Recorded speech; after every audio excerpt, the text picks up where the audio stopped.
because there's no secret sauce, honestly. There's just not a secret sauce. It is repeating the same habits day in, day out, even when you don't see a result. Yeah. And that's hard to do. We grow in peaks. Like you're going to be in the practice growth zone before you spike up. I think if I have a strength, the biggest strength I have is the ability to get up and do it all over again the next day. I think one of the things that I had to learn right away, though, was it's not football. Small wins matter. Like when you acknowledge those accomplishments, that builds energy. I think today we've been conditioned to be so forward thinking and like what's next versus like, no, I did accomplish that today. Good job, dude, for getting your work done. Rewards don't motivate everyone. Yeah. More money doesn't motivate everyone. Yeah. It's Welcome to the Unstoppable CEO podcast, where we engage, equip, and empower leaders to create their next best through the mindset, skill sets, and habits. I'm Dr. Paul Reed, your host, entrepreneur, chiropractor, and coach. Each week, I sit down with world-class leaders, innovators, and visionaries to uncover the principles and practices that keep them moving forward, no matter the obstacle. Because here's the truth, being unstoppable isn't about never falling down. It's about rising up, refocusing, and taking the next bold step. So whether you're here leading a team, scaling a business, or simply pursuing personal growth, you're in the right place. Let's dive in and discover what it takes to become unstoppable. Hey, Dr. Paul Reed here, the Unstoppable CEO podcast, engaging, equipping, and empowering you to create your next best. Here with a dear friend, teammate, Rob, it's been I was doing the math, like it was like 2000, when was it? 92, I think, ish. I was going to say, it was a lot long yeah, before 92, so it's been like 34 90, years. I think we met in 92, right? When you showed up in Pullman?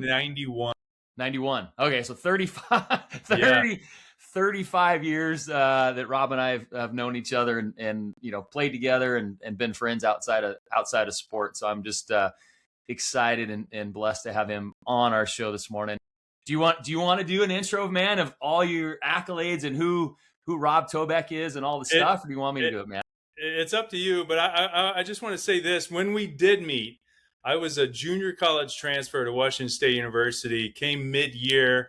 My roommate was the same type guy. So we're sitting in our dorm room by ourselves kind of before that semester, that winter semester started. And the first person to knock on our door and invite us somewhere was Paul. So I appreciate that. I still remember that to this day. You're welcome, man. You were the first to reach out. So. Well, thank you for remembering that. Yeah. Good stuff. And then trouble began from that point moving forward. There you go. Our constant banter of who's taller, better looking, all the stuff that went on in the locker room. So exactly. All that fun stuff. Yeah. I don't think I'll do it justice, and maybe you'll being the humble man that you are, you'll water it down, but share your journey of all the, not only showing up in Pullman, but then transition into the NFL and then into the business world, more importantly, beyond that. So, yeah. Well, I was, I'm a guy that I've truly been blessed with opportunities. I'm a firm believer that we all have opportunities. We're all blessed with opportunities, but what are you going to do with them? And amen. And I have to say, not every time, but I was a guy that was willing to do whatever it took with those opportunities. And I like I said, I was at a junior college in Texas. I had hurt my knee, wasn't getting recruited very heavy. Some reason Coach Price gave me a scholarship at Washington State. There was more than some reason, buddy. He saw it. But I mean, at the time there really wasn't. I mean, because I had hurt my knee my sophomore year at my junior college, and I looked like nothing, and so anyway, you just go to work and you have goals for yourself and you just go to work, and ended up, having a pretty good senior year at Washington State, got the opportunity to play in the NFL. And I remember standing on the sidelines during training camp my rookie year thinking, man, if I could just hang around long enough to have like 30 grand in the bank, my life would be set, This is 1993, right? And, but you just keep stacking years and you keep stacking effort. And next thing you know, I got 14 years in. I was able to play in 2 Super Bowls, made a Pro Bowl, was named the Seahawks top 50 team this year. I mean, it's just humbling for me to be able to look back and say that, I hit a lot of those goals I set for myself. Yeah. But there's a lot more in between along the way, and maybe we'll get into some of that. Well, two things that stand out to me. One, first and foremost, Price was a man of integrity, because I as well tore my knee up my senior year, and he was one of the only schools that honored his word and commitment to me to come play for him.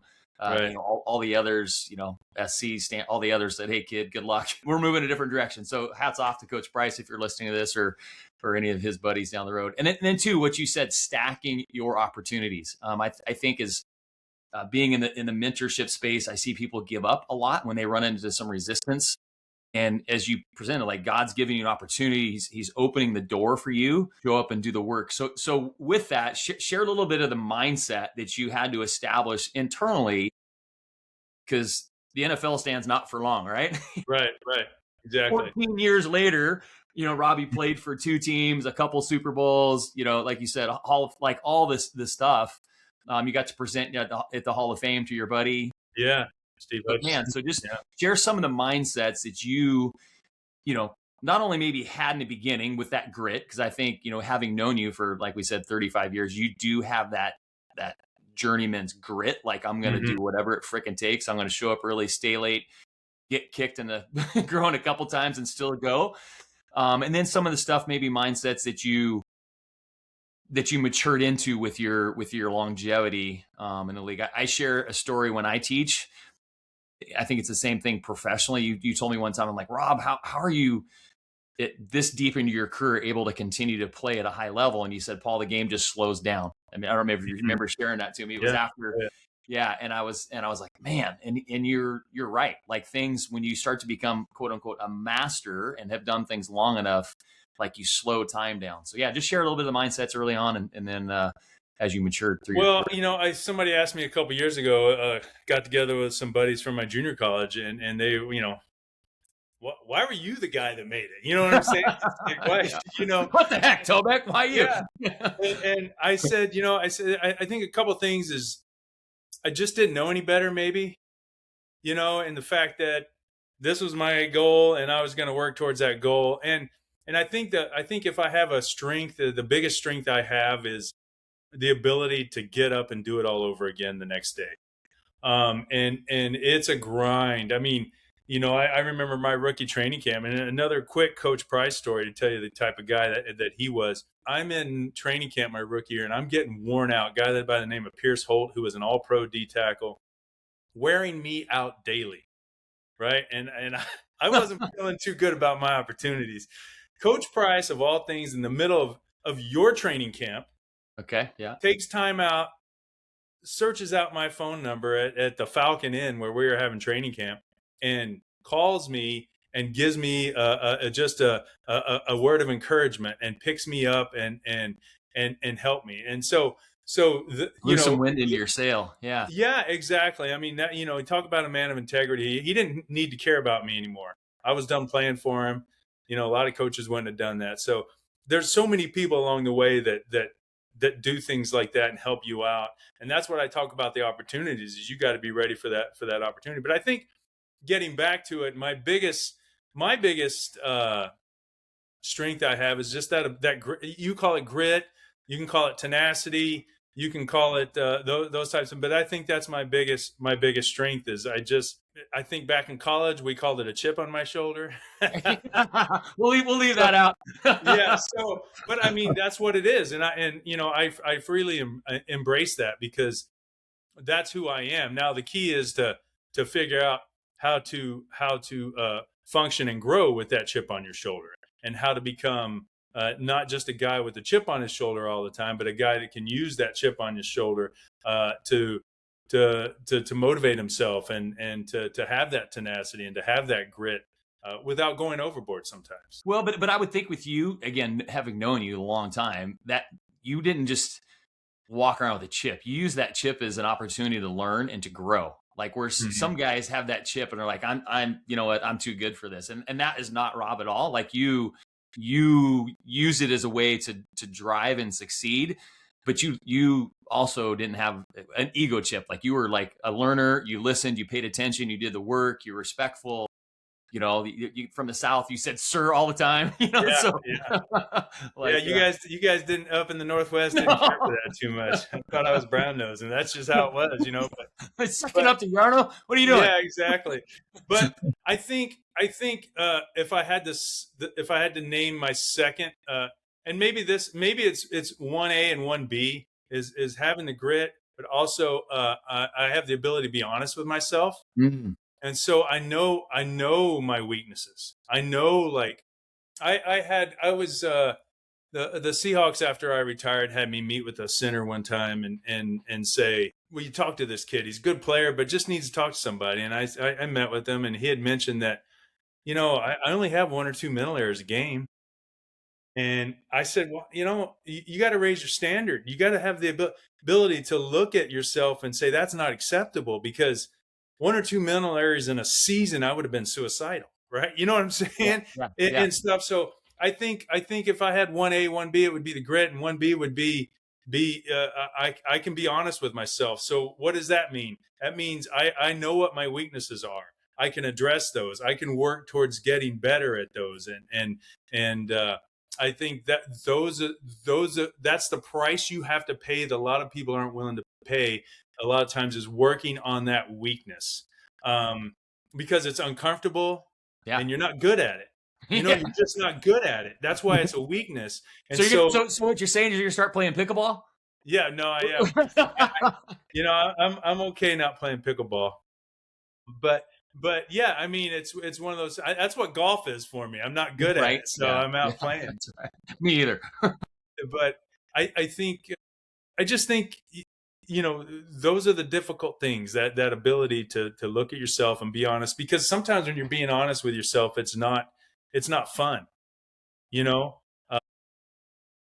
Yeah, it absolutely does. And I'm not talking about just athletically. It can be personally. It can be in your relationships with your wife, your kids, the people that work for you, all those types of things. And you have to constantly strive to get better. And I just think in our society sometimes, and I don't know if it's a new problem or if it's always been, but people aren't willing to grind. They're not willing to work on what they need to work on to get where they say they want to go.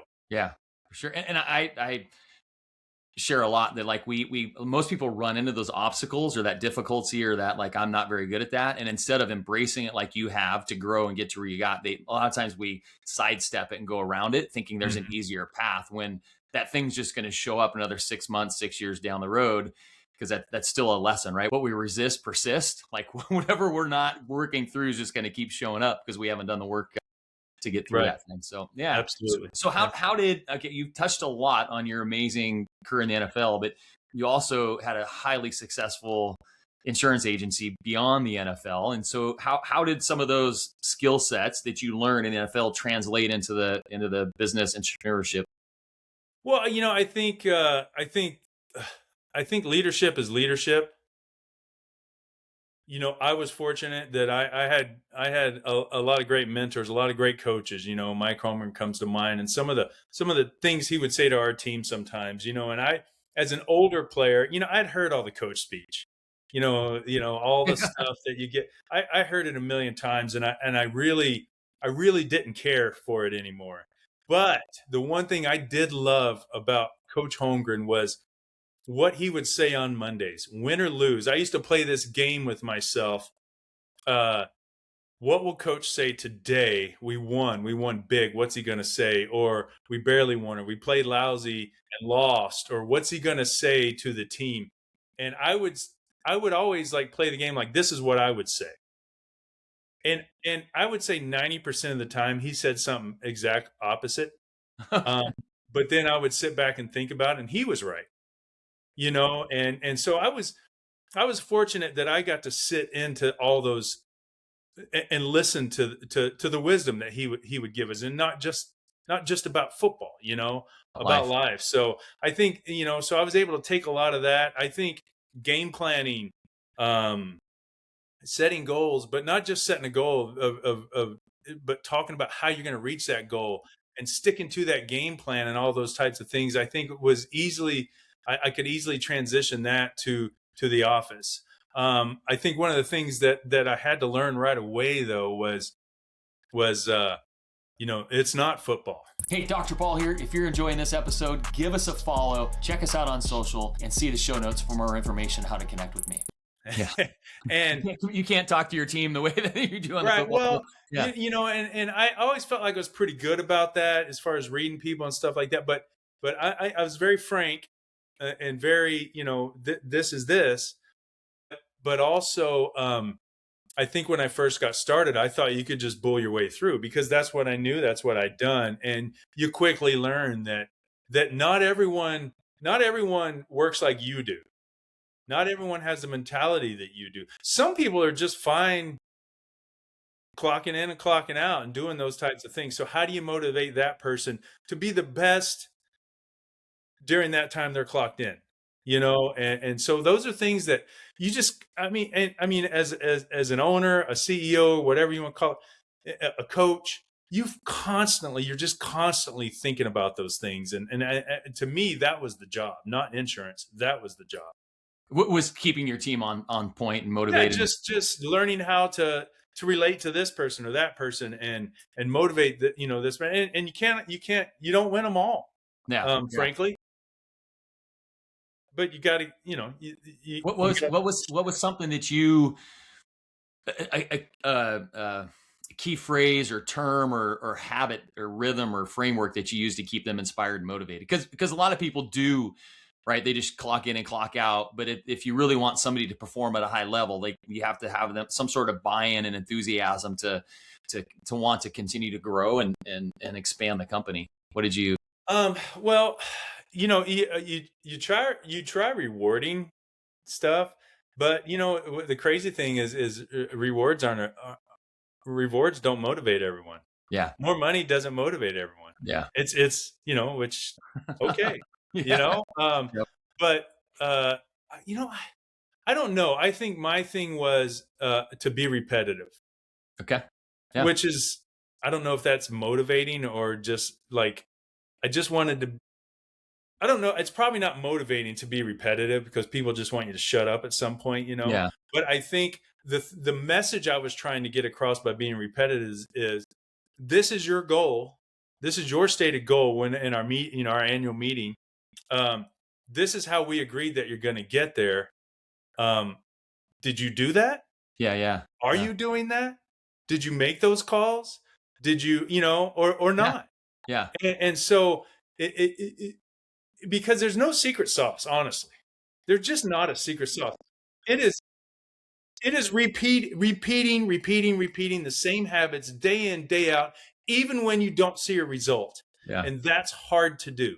Yeah. Because those results will come if you got the right game plan, and maybe you need to tweak that, but it's hard to do when you don't see immediate results. Yeah, and that's too funny because I teach some of that same framework of like too many people just stop. I'm like, if you could just stop stopping and stayed in the game long enough, you're going to get to that result. But to your point, they don't see the win yet. They don't see the change in whatever they're attacking, and then they just finally give up out of pure fatigue, and instead of having back to your mindset of like, I'm going to do whatever it takes to get to where I want to go, and instead of embracing that and pushing through that that middle ground that that we grow in peaks. Like you're going to be in the practice growth zone before you spike up, so just helping them stay there. Going back to my football career, and I'll give you an example in my life where what we're talking about played out.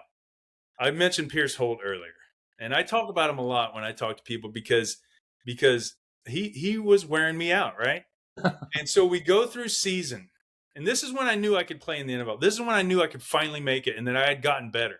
And I'm getting worn out every day. I was on practice squad, and every Monday I was going in, upset stomach, thinking, well, they don't get the call. They could be cutting me today. Usually if I can make it through Monday, you knew you're going to be there for the week usually. But so we got towards the end of the year, and I'm playing scout team, and Pierce has rushed me, and boom, I lock him up. I got this great, and I locked him up good. And the D-line coach, whoa, Holt, you let So I knew like the next play, He's gonna bring it. Everyone on the team was going to be watching me. Yeah. And I knew he was going to bring it, and I knew he was going to try to bull rush the mess out of me because I was undersized, and that's what my rookie year is like. That's what they did, you know. And so I set for it. He came, boom! I got him again, and he, you know, and the whole team, oh, you know, like, and then that was the best feeling, you know, because I said, you know what, it's working. You know, I used to go home and do the push-pull drill, make my wife do the push-pull drill with me in the evenings after practice and stuff, so I could get just a little bit extra balance and learn how to deal with that ball.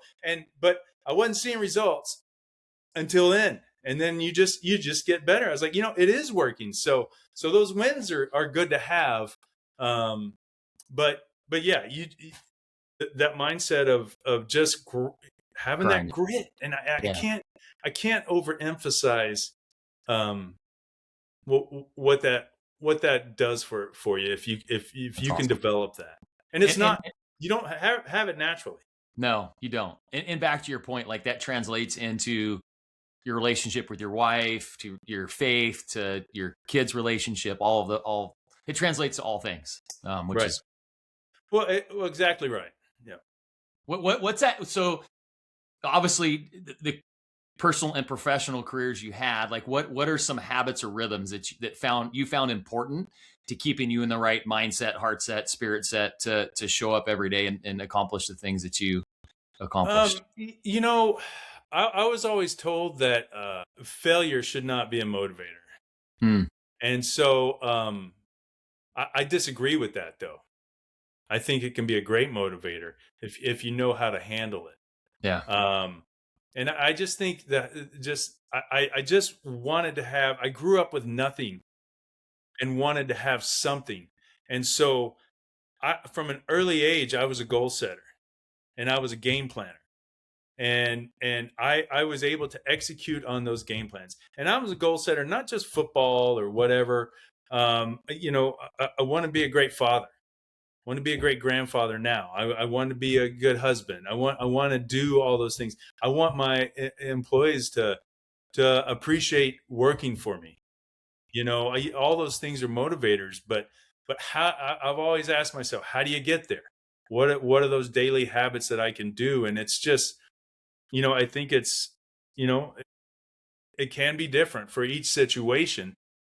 But I think that ability just to get up and follow the game plan. If I had a daily habit, it would be following my game plan. I'm retired now. I keep my calendar. I still have a list every day. And I think lists are huge. You know, I always tell people, you know, I used to tell my salespeople and my people, you know, you got to keep a list because there's such a great feeling when you check stuff off that list. Yeah. You don't get them all done every day. Those small wins matter. Yes. But man, if you had 8 things on your list that day, 8, 10, 12, whatever it is.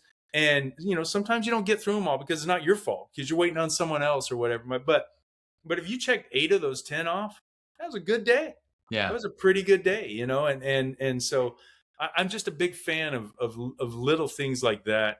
Yeah.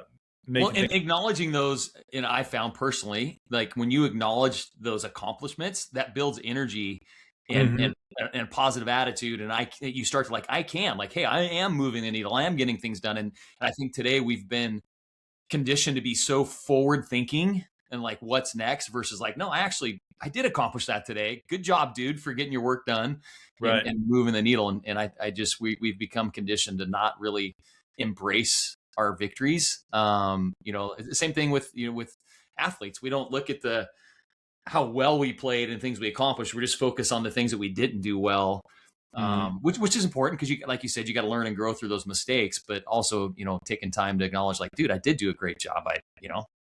Hasselback didn't get sacked this game. Good job. You know, you know, it is true. And that, I think that's one of the things I struggled with throughout my career and is you don't like, I'm always amazed. Our buddy Brett Carolyn, he'll go back to a game on September 5th, 1992, and he knows, oh yeah, we played so and so, and this guy. He knows what the snap was on. It was on 2. Yeah, exactly. Like he remembers all. Like my career, I just remember flashes. I don't remember who I played in week 7, 1997 when I was with the Falcons. You know what I'm saying? I just don't. Brett's filing order is definitely. Yeah, I mean, he's got it. He's great. Yeah. But he remembers that stuff. I don't. I remember little flashes. Oh yeah, so we're talking about acknowledging the wins. Yeah, exactly. And a lot of those flashes are plays I didn't have that were great, you know. Yeah. And so that's just kind of what you remember after a game. You know, you played 70 snaps and 68 of them were a plus or whatever. But boy, that sack you gave up sticks with you all night, and you have to be able to watch that on film and get better from it and clear it, you know. And so those are hard things. Yeah. Good. Well, dude, so tell me, we've been, 25 minutes in, what is next for Cool? It's Rob Tobeck. We called him Cool. We called him Cool Rob when we were together, when we were teens. What's next for Robbie and Sonia and the fam, and obviously the grandkids are next, but what's on your, what's on your bet next? Well, it's been hard. Well, it hasn't been hard. I retired, just a little over a year ago, just retired. And it's been a bit of adjustment because I'm still fairly young to be retired. Yeah, we are. We are. But that was the goal. And I kept thinking, like, should I have something out there? Should I be doing something else? And I searched around for a couple of years knowing that this was coming. And I just, I haven't found that thing that has motivated me to jump back in with both feet, because I can't half step it. You know what I'm saying? And I think that's part of the problem. But I don't know that I want to either. So we're transitioning into this retirement, getting used to it. I've got my 6th grandkid on the way. So oh my gosh, really, I mean, my life is really full. Just enjoying them and chasing them around and watching. I guess there's a fullness you get when you watch your kids, and their kids. Absolutely. And I just want to be that as you transition into grandma and grandpa and I just want to be that. I just want to be really good at that and be a guy that, the grandkids, when I'm dead and gone, cool grandpa's here. Yeah. Well, when I'm dead and gone, they look at, they appreciate that I was their grandpa, and stuff. And, so we're just doing that type of stuff, really getting motivated in our church down here. That's awesome. Really appreciate that. And we found a great place. And, so those are just kind of the things we're doing. I'm starting to work on that golf game, but all right. Well, we'll have to meet in the desert and get after it again. It's a tough ask. Well, and back to our football mentality, harder isn't better in golf. No, it's not. Like sometimes I'm like, I just want to run into something and smash it, and that doesn't work in golf. So it's exactly right. I got to shift the intensity. So, well, cool, man. In finishing, anything else you want to share? Favorite book, favorite scripture? Any last parting words for people to inspire them? I'll say favorite book. I'm a guy, like, I buy a book because there's something I want to know. I don't read fiction or anything, but I buy books just because there's something in that book I want to know. And so I'll buy a book that's, let's call it 18 chapters, and I'll read 3 chapters because those are the 3 chapters I want to know. So I'm not because I can't claim to be some, great book reader. Just I'm a to the point guy. And so when I buy books, I read to the point. And when you talk about scripture, I don't have like a motivating scripture. What I've been finding lately is reading through the New Testament and just those words in red that Jesus said. There's so much in that is so applicable to today. Yeah. And the things that we're going through in your life and just what's applicable to life. And that's been very nourishing to me lately. And that's I've really, maybe for the first time ever, I've been able to slow down instead of reading it for the sake of reading it because you're supposed to read your Bible. I'm slowing down, and it's maybe I should be ashamed to say it at this age. No, dude, that's the first time I'm doing it, but that's the fact, right? Yeah. And being able to slow down and soak it in, and take your time with it, and I've really enjoyed it. Really enjoyed it. That's awesome. Yeah. Sweet. Well, thank you, brother. I appreciate you for blessing the listeners. Again, when we post this, I am taller. I'll finish with that. I don't know, man. Depends on what shoes you're wearing, I guess. All right, everybody. Hey, thank you for checking into this episode of The Unstoppable CEO, where we engage, equip, and empower you to become your next best. Like, share, follow. We appreciate Rob Tobeck being on here to share some wisdom with us. As always, make today better than yesterday. Hey, thank you for tuning in to this episode of the Unstoppable CEO podcast. I hope you're walking away inspired and equipped with new insights to fuel your journey. Remember, unstoppable leaders don't wait for permission. They take massive action, build habits, and create their next best. If today's conversation added value to your life, share this episode with a fellow CEO or leader who needs it. And don't forget to subscribe so you never miss any chance to grow with us, and check out our show notes or podcast subscription for resources to connect with me and take your life and business to the next level. Until next time, stay focused, stay faithful, and keep moving forward to become unstoppable.